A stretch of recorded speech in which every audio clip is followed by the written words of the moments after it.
Hello and welcome to Blissful Consults with Dr. Cammy.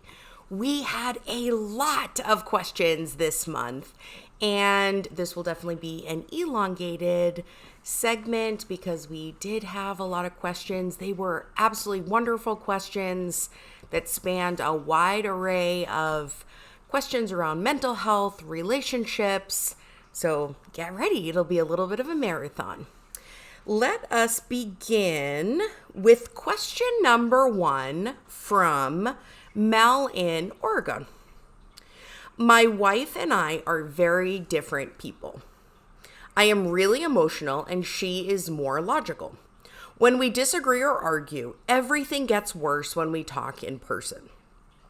She withdraws and I persist. We go in a circle. I've noticed we resolve conflict much faster and easier when we talk through WhatsApp. And for those of you who don't know, WhatsApp is an app that's on your phone, and it's essentially like text message. It's a text message application. We're now almost strictly using that platform when we have a disagreement. Is it okay if my partner and I hash it out through WhatsApp, or should we aim for talks IRL? And IRL means in real life. This is clearly a tech-savvy couple, and I'm so glad that this question came into my inbox, because more and more as I am doing couples therapy, I'm seeing that couples are resolving conflict more and more through social media, either that be through Instagram Messenger, WhatsApp, text message, and that may be in addition to IRL, in real life conversations, or sometimes it might be separate and apart from them. And I think that, just like anything, there are benefits and limitations to how we're using online modalities. So, I would say that that taking a few online messaging allows us to take a bit of distance from our emotions before immediately responding. Many people that I have worked with use it for that reason. So if they tend to lash out or say things that they don't mean in the moment, Messenger can help people take a step back. Now, that's only if the person takes a deep breath, really thinks about what they're going to write, and uses it toward that purpose. I have also seen, though, that what messaging can do is you don't see the other person's reactions. You don't have a good sense on how they're real-time, socially, emotionally responding to your message. So I think that, it's like a lot of things in couple relationships. If it's working, then I would continue to engage in that way. If it's not working, let's try to figure out why it's not working. So that can be a modality for communication, and also relying on other forms of communication. So let's just take a step back. I want to also introduce a really effective, helpful model for engaging in effective communication when you or your partner are having a disagreement or a conflict. But before we get to that model, let's talk a little bit more about usage of Messenger and other apps in order to sort of resolve conflict. I would suggest and encourage people to use Messenger or to use another form of a message app if it is in addition to the in real life conversations that you're having with your partner. I don't think these apps should be used as a replacement, and that might sound obvious to some, but for some couples, almost all disagreements are hashed out through Messenger or through text message. And to me, that would signal that there is some avoidance of in real life conversation because of the way that those in real life conversations go. Generally, Messenger allows people to, someone can't, unless they're not responding to a message, someone can't just ignore a text message. So if you or your partner is prone to avoidance of conversation, or there's some kind of amplification that happens, like arguments or screaming, or there's one person that withdraws. So in this case, Mel says, we're really different. I'm more emotional. She's more logical. When we disagree or argue, everything gets worse when we talk in person. She withdraws and I persist. So what my guess is for Mel is that when they're engaging in conversation on text message about an argument, the partner can't withdraw. The partner actually is compelled to write something, or else the conversation's just gone. So the messenger app allows the partner to actually get their words out. And then Mel, it sounds like, then gets out of that approach withdraw dynamic, because Mel is then responding to the message that the partner has written. To me, this is a workaround, and it's fine. We all need relational workarounds, but to rely 100% on text message when you're in an argument, I think is a wonderful workaround. It's better to engage in text message than not at all. And I would encourage this couple to go into couples therapy and figure out, what are we doing in text message that's effective, and how can we translate it over to our in real life dialogues? So maybe that's giving a couple of seconds. Mel is the approacher. Maybe Mel giving a few seconds for her partner to show up and be able to think about her response. It could also be the partner who tends to withdraw, mustering up the strength and the courage to face the stressful conversation in front of her and actually engage in a dialogue with her partner. So yes, I think it's okay to engage in disagreement on text message, especially if the alternative is a nasty fight that really scars the relationship.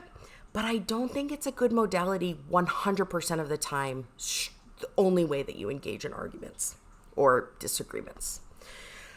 Before we end this topic, I just want to go through, I'm just looking at my little notepad here. I want to go through a really helpful model for how to engage in a disagreement. I want to go through a really helpful model on how to engage in a disagreement. I'm not going to go through each. They're really guidelines, I should say. I'm not going to go through all 12. You can see them on the post when this uploads. But I'm going to highlight a few that I see. So let me just read the 12, and then I'm going to highlight the ones that I see most often ignored, for lack of a better word, by partners when I do couples therapy. 1 is attack the problem, not the person. 2 is no name calling. 3 is don't generalize. 4 is think before you speak. 5 is no interrupting. 6 is find the real emotion underneath the anger. 7 is no sarcasm. 8 is no walking out without naming a follow-up time. That's important. 9 is no intimidation or threats.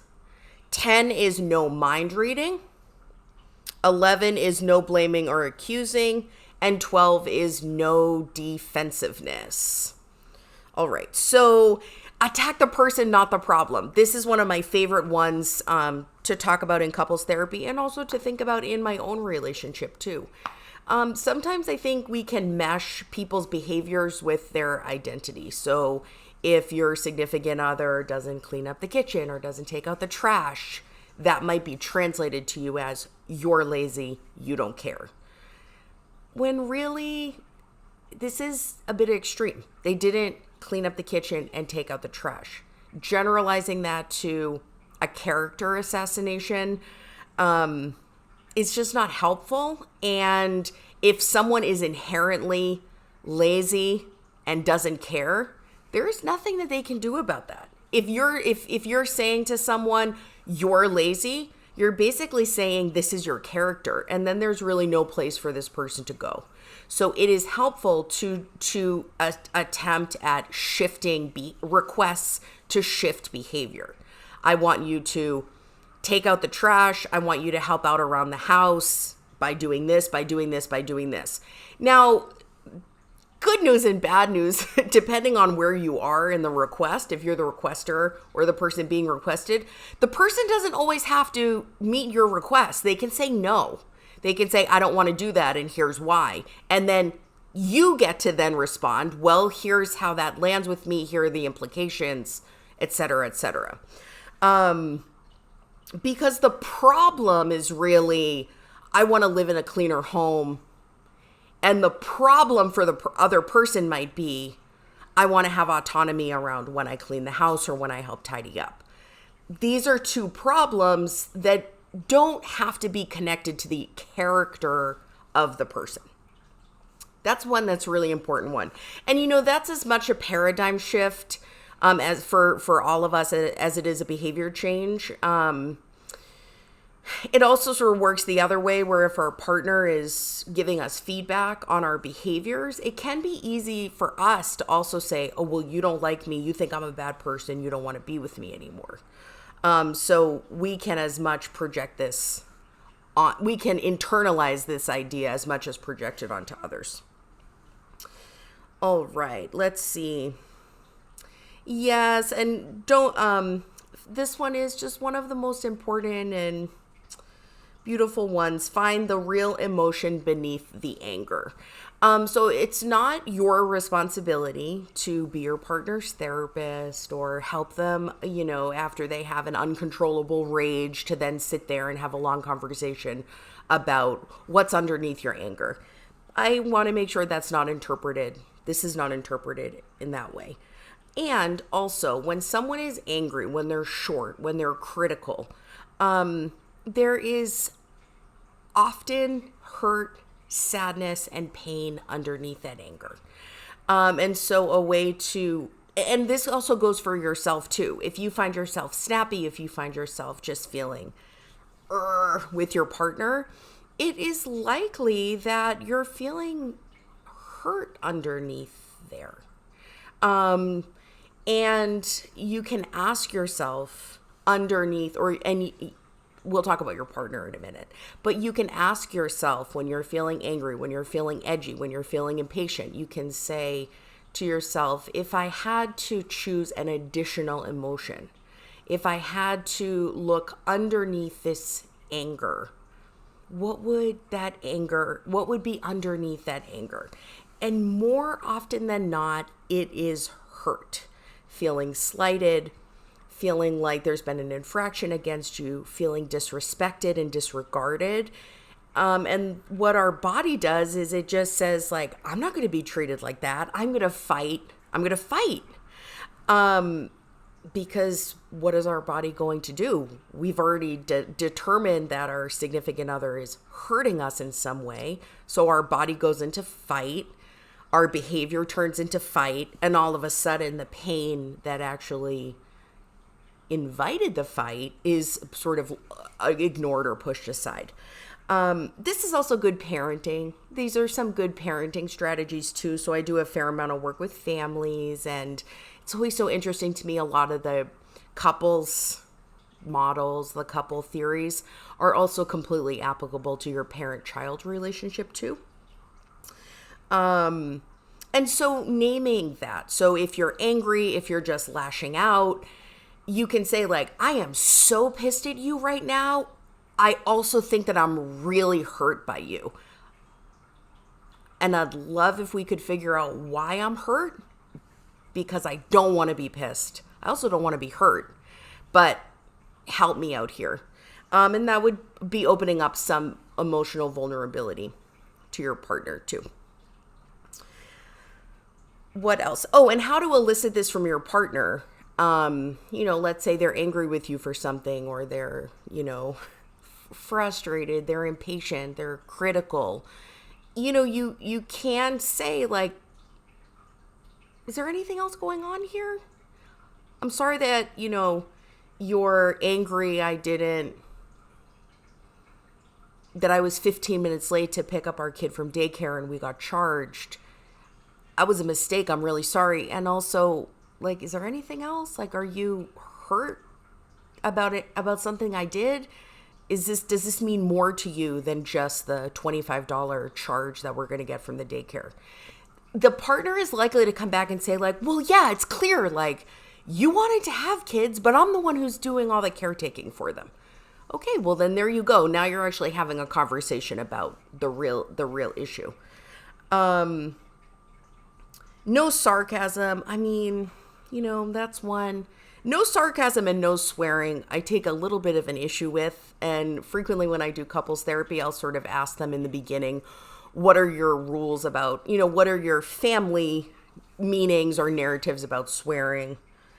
Sometimes you guys got to drop an F-bomb to let people know where you're at.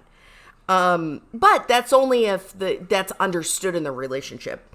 Sarcasm is not a great one to be using in couples therapy. Because the topic is just usually so loaded, it's better to just be very clear and transparent. That doesn't mean I don't think sarcasm has its place outside of therapy. Let's see, what else are ones that I see couples have a pretty difficult time with? No mind reading. So I think that we think about like how just when you're in a partnership, you are with this person 24/7 and you kind of do know them inside and out in many ways. And I think that this can be both a pro, because you can, what mind reading is great when it works, right? Like if your partner wants X, Y, or Z and then you just do it and they're happy, great. Mind reading doesn't work when you're wrong, essentially. So I would say be very conservative about mind reading. So this is basically just like, oh, I know what my partner's thinking. Oh, I know what my partner would want. Oh, I know this, I know that. Use mind reading in the most benign, very conservatively. So, when there's small things like, oh, I know my partner wouldn't want me to get him that for breakfast or her that for breakfast. Oh, I know, my partner wouldn't want to spend a day at the beach with the kids. I already know that. So I'm going to plan something else. But larger issues, I would not rely on mind reading. So if the question is, why doesn't my partner want to take a family vacation? If you mind read, oh, all he wants to do is just like be on his computer and doing his own thing. That would not be helpful, and likely not accurate mind reading. So it's just important to ask, why don't you ever want to go on a family vacation? What's the situation? Why do you seem to avoid this? And just ask, instead of assuming that you know. All right.